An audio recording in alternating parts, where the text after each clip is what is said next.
Afternoon, guys. We are back for another wonderful Will It Run video, and this one's great for me, number one, because it's close to home. We're less than 10 miles to our farm, which is good. Saves me a lot of time, a lot of running around. Second, it's red. It's international red. And tractor I have drove by for a lot of years, have known about for a long time. It's been sitting for a few, but has run. They fired it up occasionally in the last 2 or 3 years just to make sure it was runnable, but haven't moved it or anything like that in a while.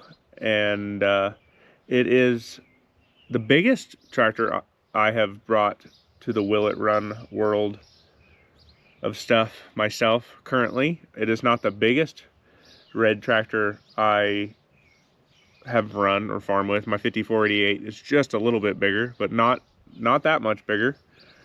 Just for clues. It's a pretty good one.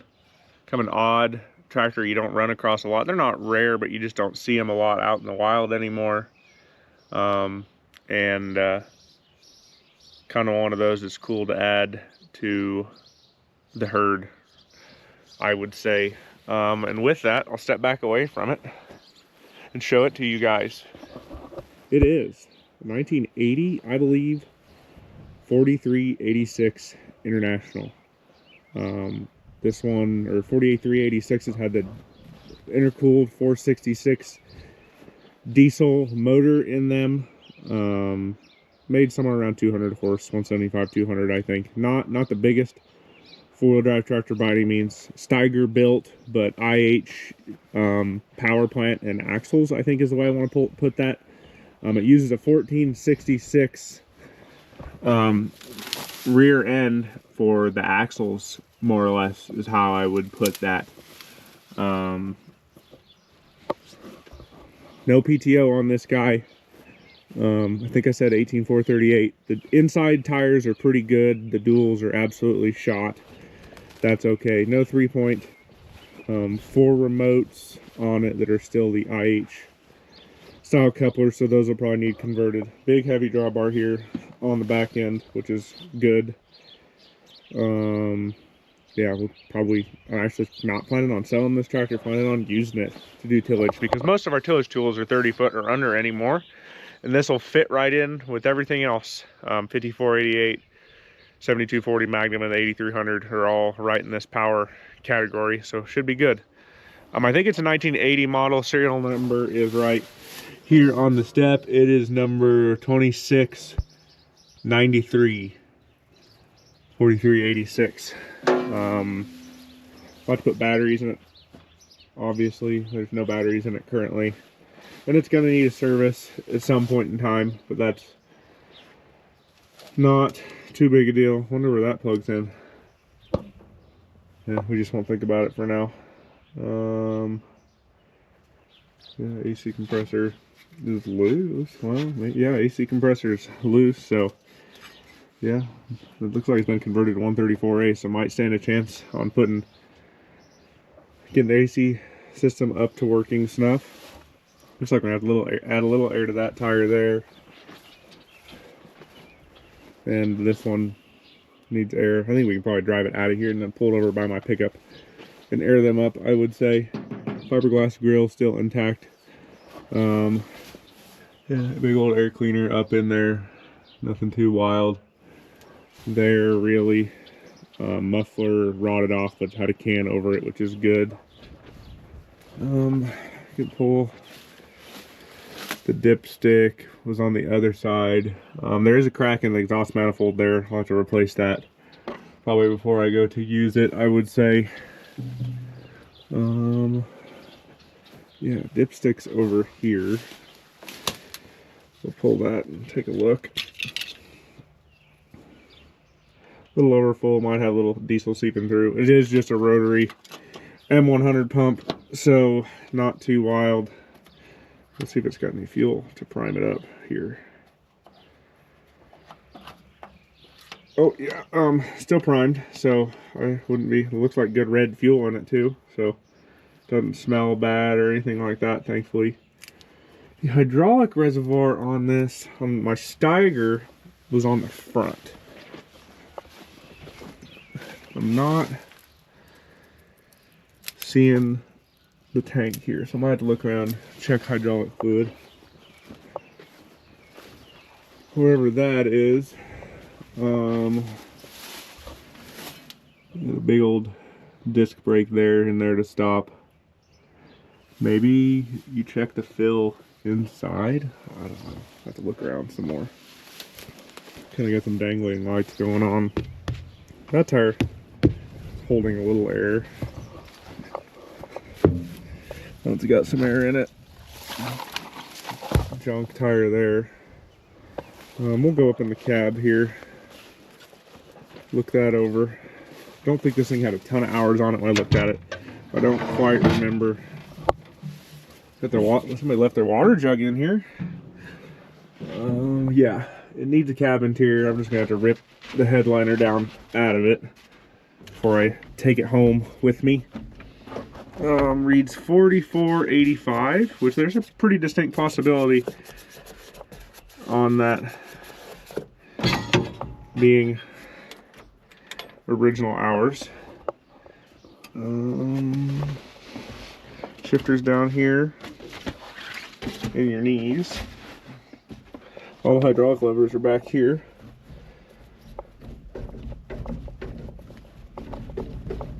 And have to see if those work later on. Good news is, you got windows you can open right there and there.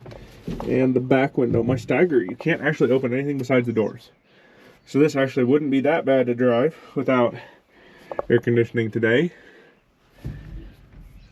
Got USO two-way radio, or radio's missing out of the inside here. Missing a vent louver there. Radio's gone. Might have had a two-way in it. Oh, it had the IH two-way radio in it. Two-way radio, AM FM radio, if that makes sense. Blower stuff's up there. Got keys, lights, lighter, no horn. Yeah, I mean, everything's here like it should run today. Don't know what that was a can of. Would assume starting fluid, but it could have been something else. Sway block pin. There's a strap for a battery. Battery clamp. That's good, so we won't lose those going down the road. There's my other louver. Yeah, a little starting fluid. They might have been doing some fall tillage with it. It's cold days, so that's some important stuff in there at least. Useful things. Still haven't seen the hydraulic fill anywhere. Look around a little more. Yeah, the valve stack's on the back, so that's accessible. Got fuel in it if you guys can see it. It's got plenty of fuel, which is good. Yeah, just nothing too scary here. The only thing really to do is put batteries in it, back it up, drive it around where I can air up tires. And we'll actually drive this one home today, I think, is the plan. No real reason not to, honestly. But with that, I think I'll set you guys down and install batteries. Now, to add a little context here while I'm installing batteries, I believe this tractor, I think from what I asked Michael and Dick, and big thanks to them for working with me and selling this to me. And one other thing here we'll talk about later. This tractor, actually, they traded in a 1468 on. They were one of the few local guys that had a 1468 V8 International back in the day. And my understanding is, in true V8 International prowess, it started causing problems. So they traded it in somewhere late 80s, early 90s on this 4386. It came from the Osborne, Kansas area. The 1468, I'm pretty sure Dick bought new in Norton, and they can tell me if I'm wrong there too. But that's kind of the story there, to my knowledge. So hardcore red tractor farm, red equipment, planter, combine farm here. The 915 combine that made a previous YouTube video, they were the second to previous owner on it, if that makes sense. And so that's kind of your background there. So some good red tractor people, there's a few of us around here that still really like our red tractors. I don't really use the newer Case IH stuff, but they do. And so that's really cool that, you know, this was a replacement for a 1468 V8. You don't get to hear that every day, I would say. I mean, maybe you do. I could be wrong, but there might have been two 1468s around here back in the day, and well, neither of them were amazing. They both had problems from both parties I have talked to. But yeah, we're about done installing batteries here. I gotta go get a wrench to get this all tightened down, and then pretty much ready to crank this thing, I believe.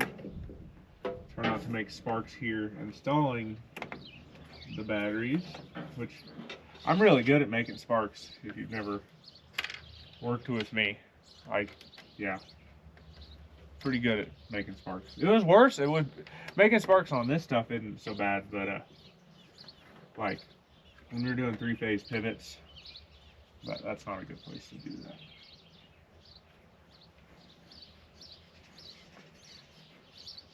Okay, we're about done. I'll go grab a wrench, come back, install the battery strap. Might, just out of curiosity here, before we even got anything tight, see if I have power in the cab, because I am curious.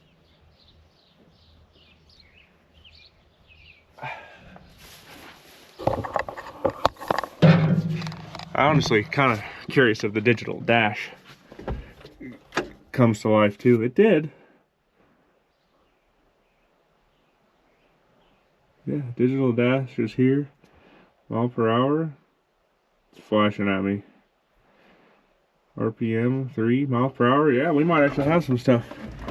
Low oil pressure, which it should. No battery. Charging.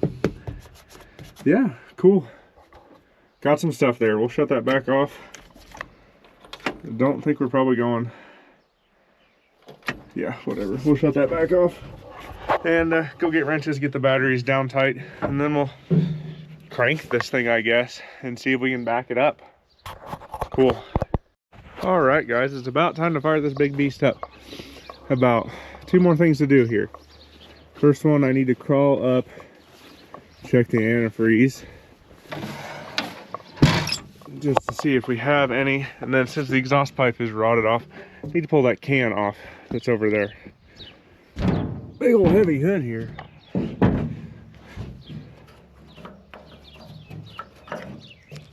Not seeing a lot of coolant down in there. Maybe we'll get it running backed up.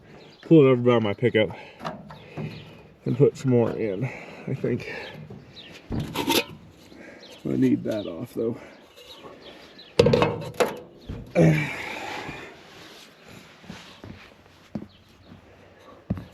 I think she'll run. I hope. Be a great place for an ag leader steady steer, or that GF controls steering system. Honestly, doing tillage with this thing. All right, transmission's in neutral. Key, clutch, throttle about half. Clutch, maybe get the clutch down.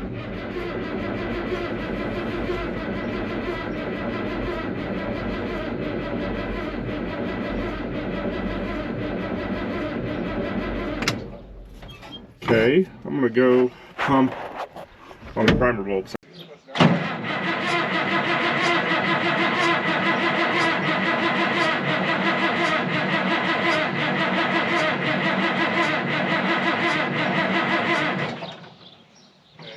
Okay, I gave the primer bulb a bunch of cranks. Let's try again.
step out, make sure I'm not puking anything, because that is a concern. Don't see any major leaks yet. Don't smell any diesel leaks.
Now you have much trouble anyway running them through with those tires like that. I don't think so. I'm going to check air up the inside ones pretty good. Air those up. And just... I think the others, I think they'll go back. Yeah, they'll ride home. It's not like we're running loaded or anything like that. I guess if one starts coming apart, it starts coming apart, right? Right. What good's it going to do? Right. Well, I pulled it around front here, aired tires with some help from Thomas and Dick, and at least the inside duals are all aired up, so we're good enough to go home. Outside duals are all junk. Hooked my three-wheeler and trailer on the back, that way I can get myself back over here in a minute. And we got about 7-mile drive home. We're good on antifreeze and hydraulic fluid, good on engine oil, plenty of diesel.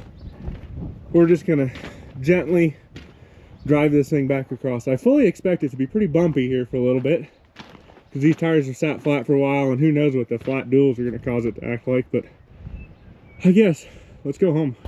That is very, very loud. Got my three-wheeler with me. I haven't found high gear yet.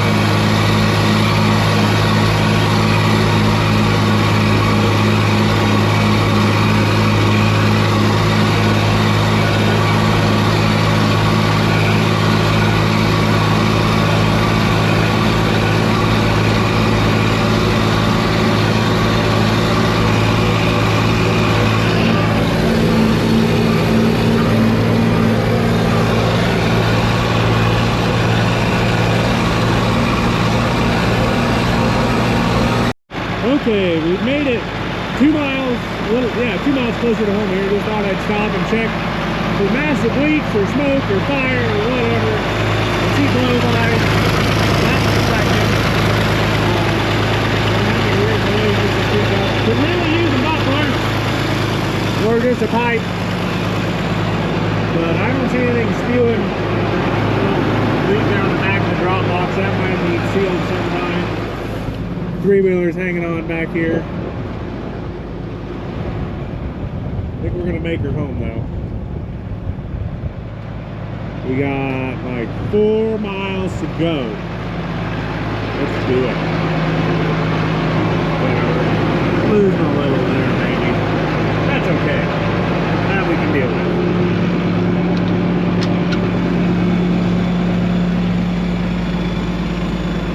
And the brakes work, which is amazing because the brakes on my Tiger never work.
We made it.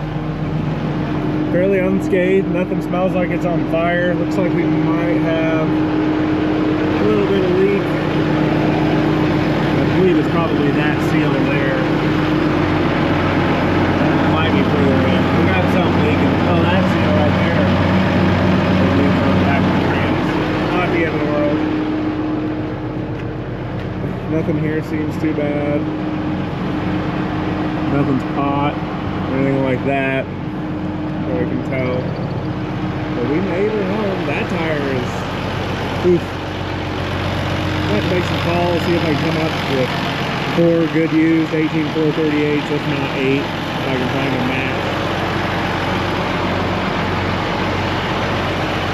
Cool tractor though, looks good. Motor's healthy. Don't hear any weird ticking. Definitely needs an exhaust manifold, gasket, and an exhaust manifold. We're losing gases right there.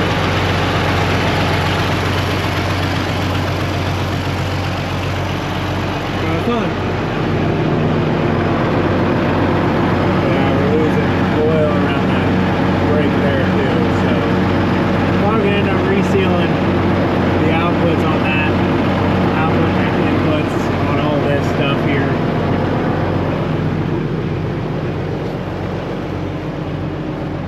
Three-wheeler rode fine.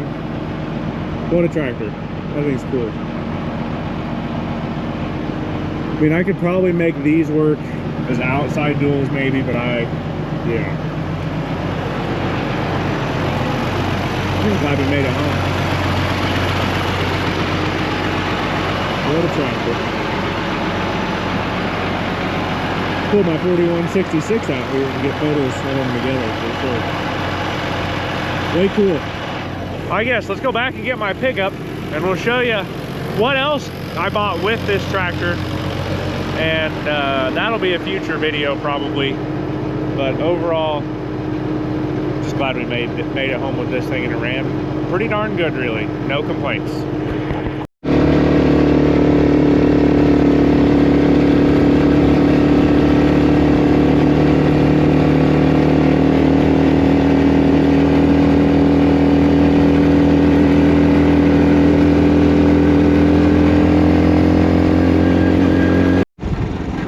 Hey Mike, I think we got a new cap. Well, that's a fresh one. Just born today. Half a mile more to go. Alright, new day, but I realized I forgot to show you what the other purchase was here. And so we better just show that to you. And then we're going to end this video, and then I'm actually going to work on the other purchase, but it's going to be a separate video. Okay? Okay. What we got? 66 Dodge W200. W meaning four-wheel drive. 200 is a 3/4 ton. So this is the other piece. Really cool truck, long narrow bed, V8, 4-speed. Interestingly optioned in general, just for what it is. And we've got some pretty good documentation with the truck, which helps a lot. And just overall, not one you run into very much. A little rusty. We'll look at it closer in the next video, but just figured I'd show it to you guys, get some interest going. It's a really cool truck, and not something you see every day. Swept line Dodge trucks just aren't that common around here in general. So having one set up like this, pretty damn interesting. But that's going to be it. Yeah. All right, guys. Well, that's going to be it on the 4386. We got it back here. It's actually a couple days later now, and I forgot to film the outro to the video. Whoops. Been working on some other stuff like this. It made it to the farm too. But big thanks to Michael and Dick for letting me purchase that 4386 and the pickup here. Big thanks to Thomas for helping video. That was a big help. I'm gonna probably have to find him again sometime if I'm doing Will It Run and other things around here, because he did a great job for me.